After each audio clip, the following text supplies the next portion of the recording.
Noite. Boa noite. Em decisão unânime, TCU rejeita as contas de 2014 do governo Dilma. No Congresso, votação dos vetos é adiada mais uma vez por falta de quórum. Grupo de deputados pede a cassação de Eduardo Cunha, mas ele reafirma que não vai renunciar. Em crise, Santa Casa de São Paulo vai demitir 1.500 funcionários.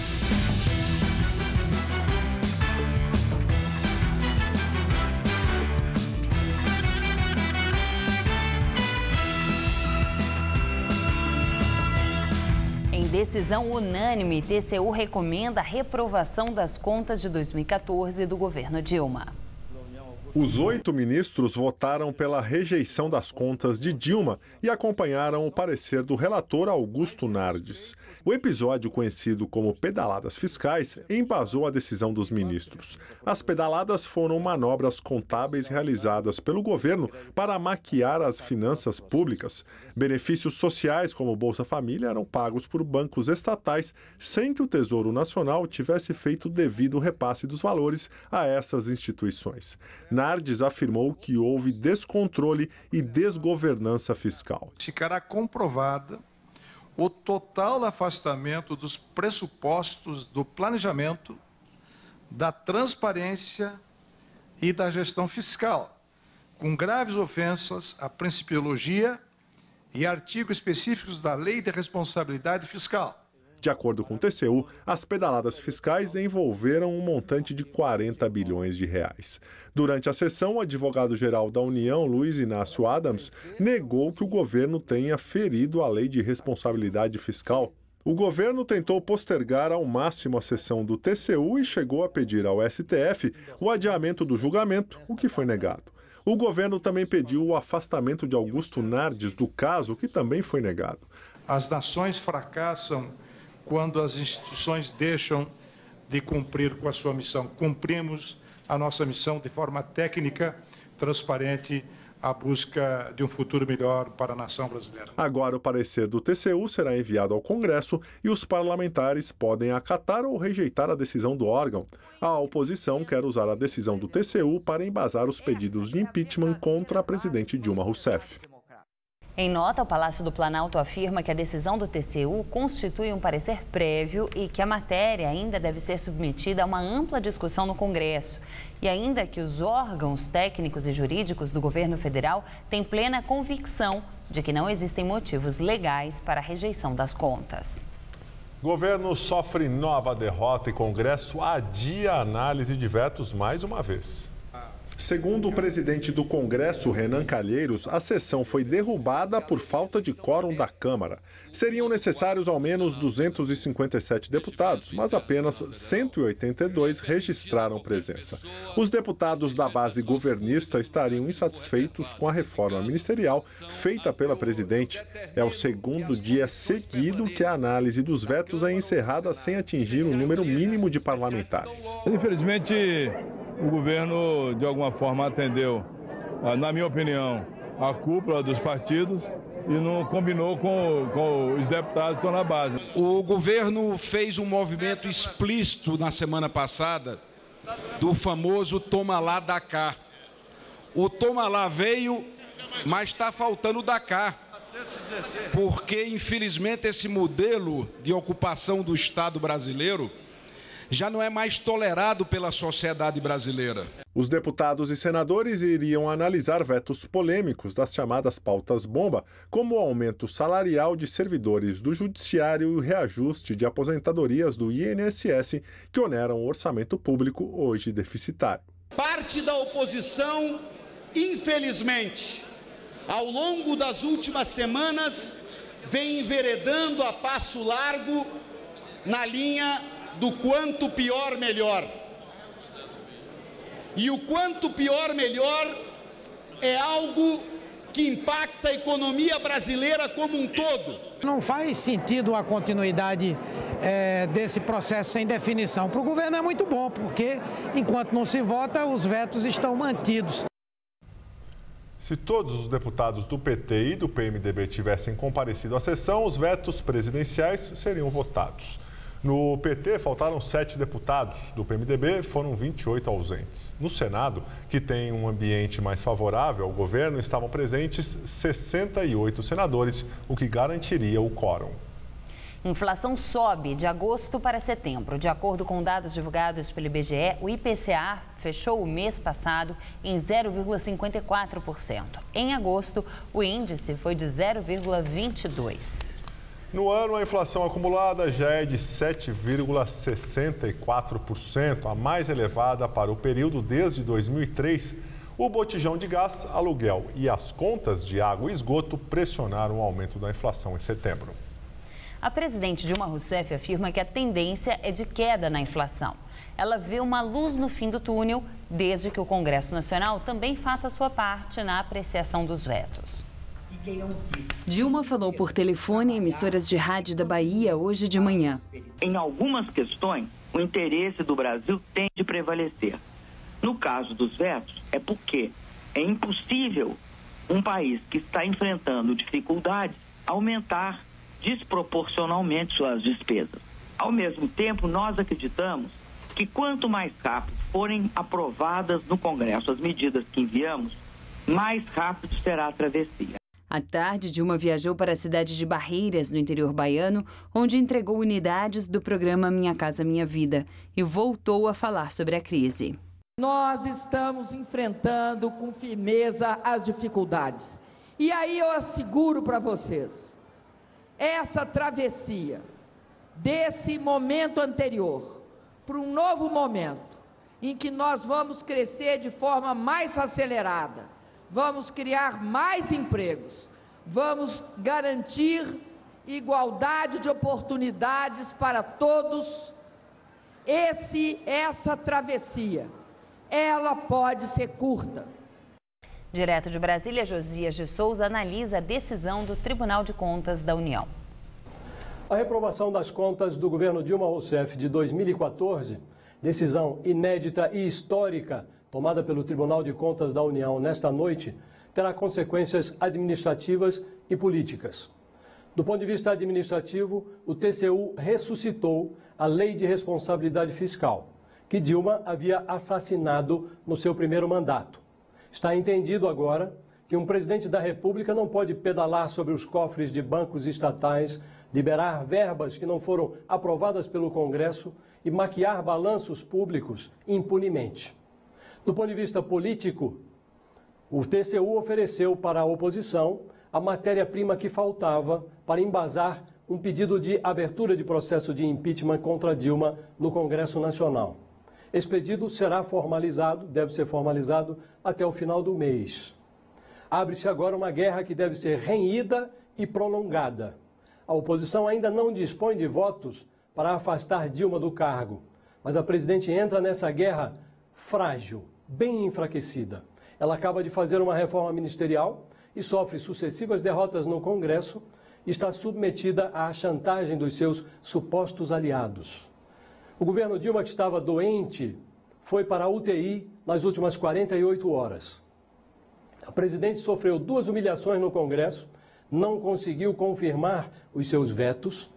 Ela amargou uma derrota no Tribunal Superior Eleitoral, que reabriu um processo em que se discute as contas da campanha de Dilma Rousseff em 2014.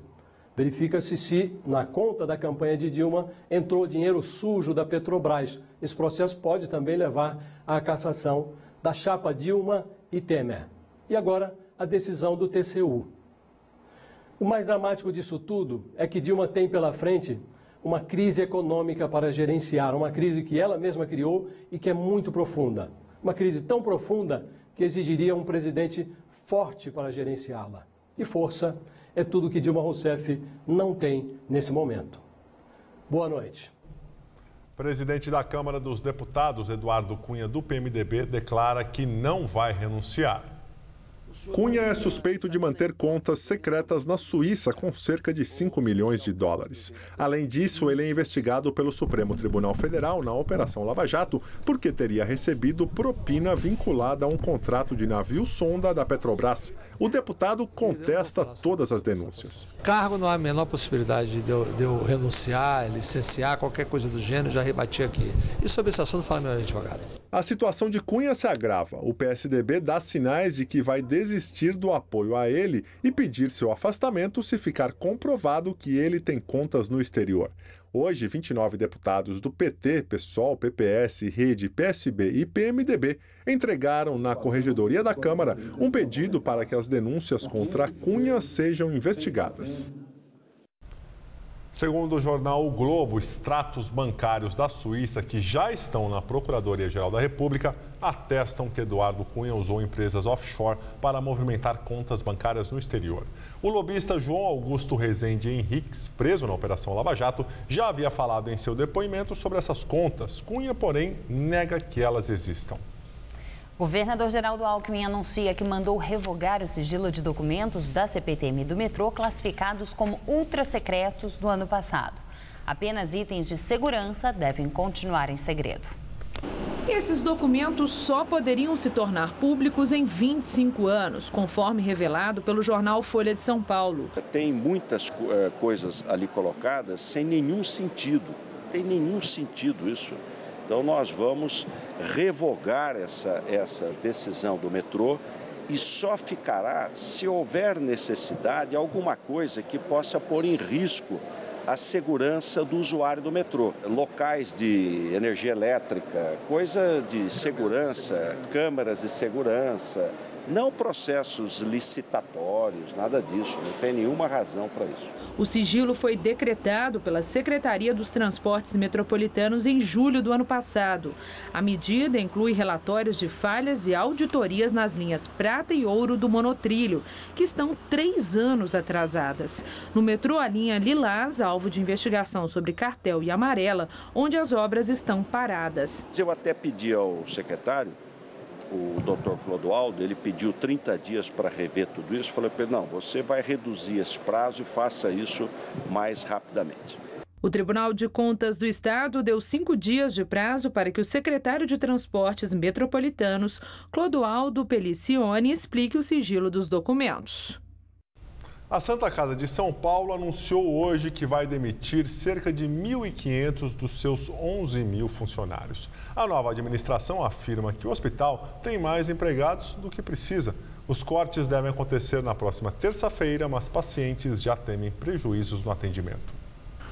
Há 20 dias, o Valmir começou a tratar um câncer no reto. Ele não se queixa do atendimento realizado no Instituto do Câncer, que pertence à Santa Casa, mas ficou surpreso com o anúncio da demissão de 1.500 funcionários do hospital. Se fazer uma modificação na Santa Casa, praticamente os setores que eu estou fazendo tratamento devem ter uma modificação também. Uma Santa Casa igual a essa não podia chegar a um ponto desse, né? Não há informações se o Instituto do Câncer será afetado pelo corte, mas a Odaísa, que faz tratamento contra um câncer no colo do útero, também ficou preocupada. O tratamento tá bom, tá indo, tem os funcionários, vai ficar mais difícil, né? Mais lento também. Juntos, os 1.500 funcionários que serão dispensados geram um custo mensal de R$ 7 milhões. 184 são médicos. Também há enfermeiros, psicólogos, técnicos de segurança, entre outros profissionais. As rescisões de contrato somam 60 milhões de reais. A proposta da Santa Casa é o parcelamento deste valor em 4 meses, 12 meses ou até mais. Os 13 sindicatos que representam os trabalhadores demitidos têm até esta sexta-feira para decidir se aceitam ou não esta proposta. Em nota, a Santa Casa explicou que o plano de reestruturação visa manter 9.000 postos de trabalho e garantiu que os serviços não serão interrompidos e nem prejudicados. Para administrar a dívida da entidade, que já chega a 800 milhões de reais, a atual gestão diz que tem renegociado com fornecedores e também mantido conversas com instituições financeiras. A crise na Santa Casa se agravou no ano passado. Em julho de 2014, o pronto-socorro chegou a fechar por falta de material básico. Na época, o governo do estado injetou 3 milhões de reais para socorrer as contas, mas exigiu uma auditoria. A investigação revelou irregularidades em alguns contratos e o caso foi parar no Ministério Público, que passou a investigar a antiga gestão, incluindo o então provedor Calil Rocha Abdala. No meio da polêmica, pacientes como o pai da Wanda, que faz radioterapia aqui desde fevereiro. Vai demorar bem mais, né? Vai ser o dobro da demora. Provavelmente. Eu acho assim que eles estão fazendo uma coisa errada, né? Polícia localiza a mãe da bebê que foi abandonada em Genópolis no domingo. Imagens de câmeras de segurança mostram o momento em que a mãe deixa a sacola na rua Piauí. A polícia ainda não divulgou o nome da mulher, que mora e trabalha como empregada doméstica em um apartamento do bairro a poucos quarteirões do local onde a recém-nascida foi abandonada. A bebê foi resgatada por pessoas que passavam no local e levada para a Santa Casa. Segundo os médicos, ela tem um quadro estável, mas ainda não há previsão de alta.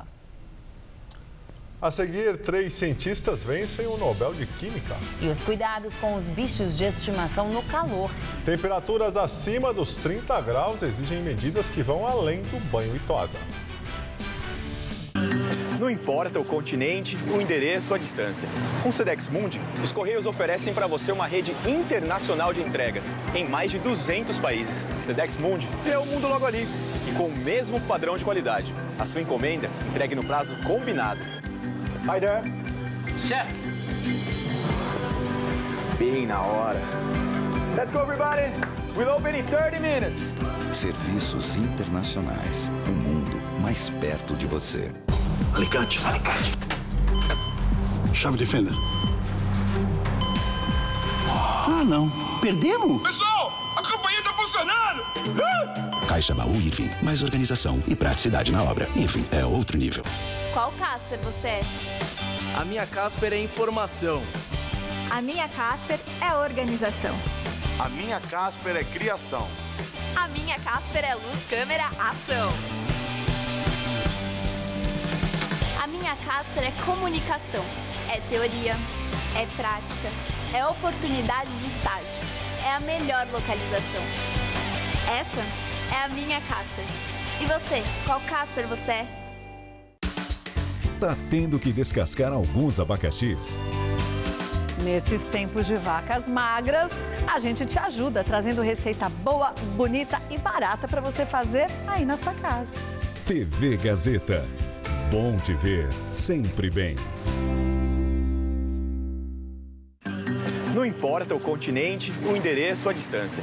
Com o Sedex Mundi, os Correios oferecem para você uma rede internacional de entregas em mais de 200 países. Sedex Mundi é o mundo logo ali e com o mesmo padrão de qualidade. A sua encomenda entregue no prazo combinado. Hi there. Chef. Bem na hora. Let's go, everybody. We'll open in 30 minutes. Serviços internacionais. Um mundo mais perto de você. Ela inspira muita gente quando o assunto é etiqueta. No Divas que Inspiram, do Dr. Luciano de hoje, eu recebo minha amiga Cláudia Matarazzo. Zé Armando Vanucci vai falar tudo sobre os bastidores da TV.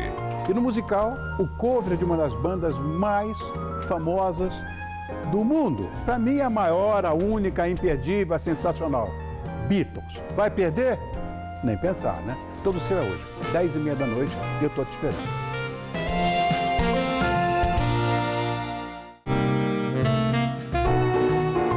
Oferecimento Bombril, os produtos que brilham como toda mulher.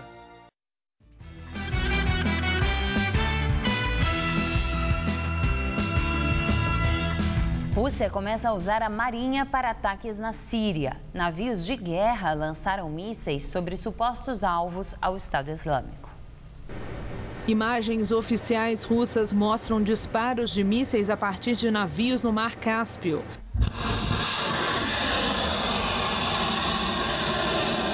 A animação por computador explica a tecnologia de alta precisão.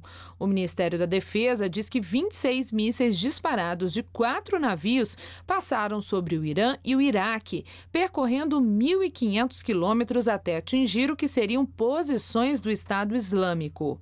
A Turquia, que sofreu violações de seu espaço aéreo por jatos russos, afirma que o principal alvo é a oposição ao governo de Bashar al-Assad e que são poucas as posições do Estado Islâmico atingidas pelos mísseis russos. Vídeos publicados na internet trazem o que seriam ataques do exército sírio, de milícias aliadas de jatos russos contra áreas dominadas pelos rebeldes. Moscou disse que estuda a proposta americana para uma coordenação dos ataques na Síria. O secretário de Defesa dos Estados Unidos, Ashton Carter, desmentiu cooperação com a Rússia. Ele afirmou que Moscou segue bombardeando alvos que não são o Estado Islâmico e disse que a ação russa é um erro fundamental. O presidente dos Estados Unidos, Barack Obama, telefonou para a presidente da Organização Médicos Sem Fronteiras, Joanne Liu, e pediu desculpas pelo ataque aéreo contra um hospital do grupo em Kunduz, no Afeganistão. No telefonema, Obama disse que seu país vai fornecer uma responsabilização transparente, ampla e objetiva dos fatos e circunstâncias do incidente. A Organização Médicos Sem Fronteiras pediu a criação de uma comissão internacional independente para investigar o ataque em que morreram 22 pessoas. 3 cientistas de nacionalidades diferentes ganham o Prêmio Nobel de Química 2015. As pesquisas deles mostram avanços no desenvolvimento de tratamentos contra o câncer. O sueco Thomas Lindahl, o americano Paul Modrich e o turco Aziz Sankar foram premiados pelos estudos sobre os mecanismos de reparo do DNA. Eles mapearam o funcionamento das células do corpo humano e como elas trabalham para reconstituir os danos ao código genético. O trio de pesquisadores irá dividir o prêmio de quase $1 milhão. Hoje o dia foi de sol e muito calor em todas as regiões paulistas. Sem chuvas, a umidade do ar começou a cair e as temperaturas dispararam, passando dos 30 graus em praticamente todo o estado, inclusive aqui na capital. Será que teremos mudança nos próximos dias? Mariana Armentano traz os detalhes da previsão.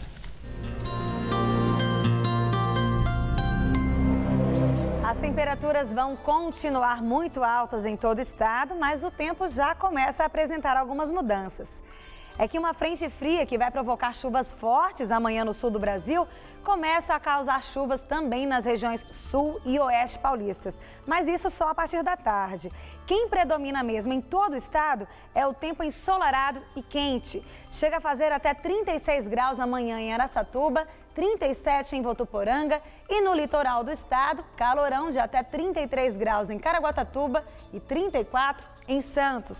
Para os paulistas, a previsão é de mais um dia quente e só deve voltar a chover por aqui a partir de sexta-feira. Amanhã aqui na capital, tempo firme e calorão à tarde na casa dos 33 graus. Na sexta pode chover forte entre a tarde e a noite, mas mesmo assim a máxima ainda vai aos 32 graus. E o final de semana promete ser mais fresquinho, com chuvas a qualquer hora. No sábado, mínima de 19 e máxima prevista de 25 graus. As altas temperaturas incomodam não só as pessoas, mas também os bichos de estimação. Com o calor, já aumentou a procura por banhos e tosas em lojas de animais, mas outros cuidados também são necessários. Por causa do calor que anda fazendo, a Carla resolveu tosar a Brida, uma Shih Tzu de 1 ano. Na quinta-feira eu liguei, não tinha horário. Consegui para hoje, todo mundo trouxe para tosar. A demanda por esse serviço aumenta muito nesta época, principalmente para animais de pelo longo, como a Sandy, uma poodle de 17 anos que veio passar a máquina e saiu quase sem pelo. Mas nem todas as raças podem ser tosadas dessa maneira. Cães típicos da neve, como o Chow Chow, o Husky siberiano ou o Spitz alemão, têm dupla camada de pelos e só podem, no máximo, ser aparados, nunca raspados. Os pelos deles podem não voltar a crescer e os animais podem ter alergias. A tosa até alivia bastante, mas não é o único cuidado que os donos precisam ter nesses dias de muito calor. cão precisa de muita sombra e água fresca, principalmente esses que têm um nariz achatadinho, assim como a Brida, que tem mais dificuldade para respirar. Os cães não suam como o homem, eles regulam a temperatura corporal com a língua e a respiração, por isso sempre estão ofegantes. O perigo de deixá-los expostos a temperaturas muito altas é a hipertermia. Se você está num ambiente que o ar está quente e ele fica num ambiente sem água, sem poder se refrescar, a temperatura do corpo aumenta. Então, eles já têm a temperatura alta, eles têm entre 38 e 39,3 de temperatura. Se passa disso, aí dá uma série de problemas. Pode dar convulsão, pode dar parada cardiorrespiratória, como eu falei, e isso daí é uma coisa irreversível. Além de evitar sair com os animais nos horários mais quentes, é preciso oferecer sempre água fresca. Borrifar água nos pelos é uma outra dica. No mercado existem produtos como este tapete de gel que pode ser colocado no freezer, o sorvete para cachorro e o bebedor que estimula que gatos bebam mais água. A dona da Brida usa vários desses apetrechos, mas quando o calor aperta... Ela fica no ar-condicionado, às vezes. Eu já cheguei a ligar ar-condicionado só para ela, que não me ouve.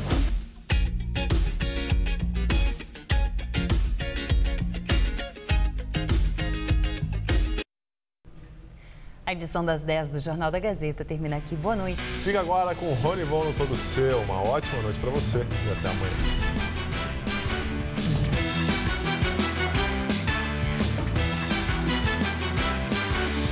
Daqui a pouco, 11h30 da noite, em Conectados, descubra os segredos para fazer um comercial de sucesso na internet. Assista agora Todo Seu.